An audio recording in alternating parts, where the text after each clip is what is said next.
Hey everyone, this is Tom Miller from Leaders Building Leaders with another teaching session from our Clarity series. Remember, effective principals have clarity. They know exactly who they are, what they do, and why their schools are successful. So this teaching session is on my favorite topic, which is feedback. Feedback is so critical. And here's an example. If you have any children, my son Matthew, who's 4 now, he wants to taste everything. So how do we get feedback from him? He sticks out his tongue and he tastes it, and you can tell immediately whether he likes it or he wants more, right? So some members of your organization accept or reject feedback in the same way, right? You can certainly tell their face. So I want to talk about three aspects of feedback that helped me as a principal. So feedback, 3 ways. Write these down. 1, the first level of feedback is appreciation. Okay, this is I acknowledge you. I see you're working hard. Thank you. I'm grateful for your efforts. Right. The second level is coaching. Right? Coaching is leadership. Right. If you cannot coach well, you're not going to be able to lead well. Right. So the second level of feedback is coaching, and the third level is evaluation. And evaluation is we both agree upon a measure of where you need to get, and here's currently where you are. So let me talk quickly about how I addressed all 3 of these as a school principal. I used to have a whiteboard in my office with all of the teachers' names, and I had these 3 levels of support: appreciation, coaching, and evaluation. And I would make sure each month that I hit at least appreciation and coaching. Okay, I try to do appreciation every week and coaching at least once a month. And our evaluative levels were pretty much every quarter. Right. So how did I do the appreciation every day? Well, I scheduled myself 3 times a day to get out of my office, lead by walking around, and get into classrooms. First thing in the morning, I would check on every teacher. How are you? How are you doing?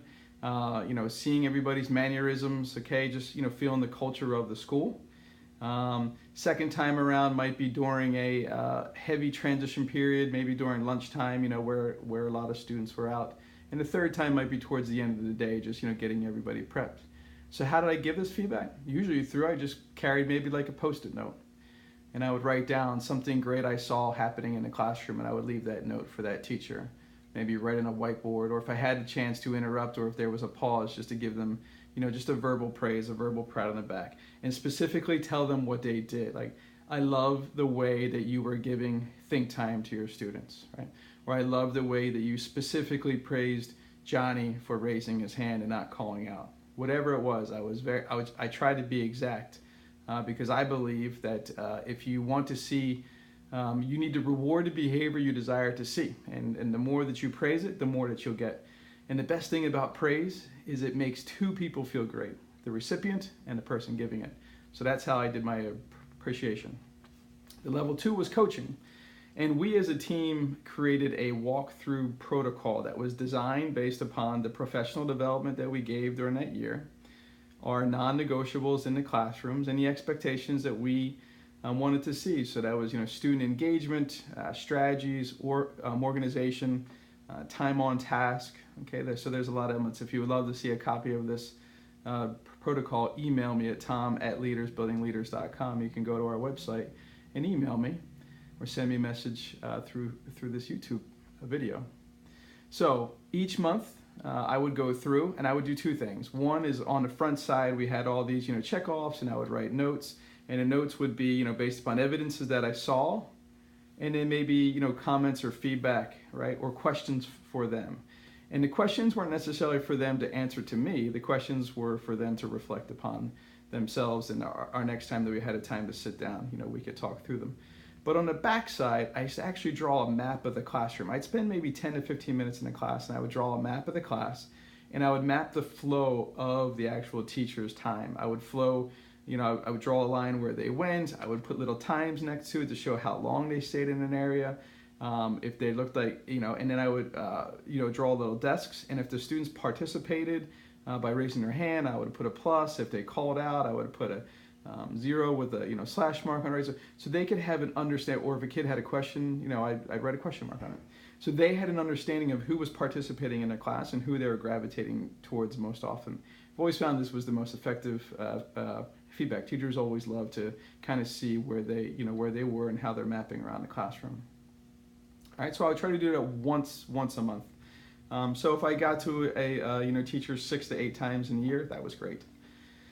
And lastly is the evaluative. And what we used at the time is this was a combination of the model that the state had, but we would also use our walkthrough protocol as part of that evaluative process, because these were how we measured our success as a teacher. And then there was levels that the state had, and I wanted to make sure that the teachers had a combination of both. And so I normally did 2 of these per year, and their mentor maybe did one, and then we would have a colleague do the other. So this happened 4 times a year, and this was a lot more formal, right? We had a pre-conference where I would talk to them about where are your challenges, what do you want me to be looking for, what are the areas that you want to get better, that you see. Then I would do the observation and write the feedback, and then we would have a post-conference, and prior to the post-conference I would send them a set of questions. We also did some videotaping at times too, so we would videotape the lesson, send it to them, and ask them for some reflective feedback. You could do that for the level 2 coaching, or you could also do that for the level 3 evaluation. So to recap, that's how I did it. I purposely created a plan to get out of the classroom or out of my office and into classrooms. During my walkthroughs, I was looking for school culture, student safety, just touching base with the students and the teachers at the coaching levels, where you get to a more intimate piece, because coaching is about growing teachers, and them. It's their job to grow, right? I mean, it's your job to be able to grow them, but it's their job to be able to make those changes and ask those questions that they need to get better.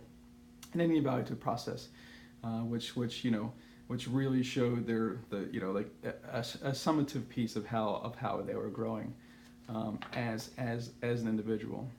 Now, we could keep on going. We got lots more to share about feedback, but those are the 3 systems that I use. Check back later. We're going to do some more video sessions on how we actually gave feedback and how you receive feedback effectively. Hope this session was helpful for you. Again, go to our website, leadersbuildingleaders.com. That's leaders-building-leaders.com. And you can sign up for our newsletter and look at the other programs and trainings that we have, because we know we have things, items, systems designed just to help you get to your school to the next level. Thanks, and make it a magnificent day.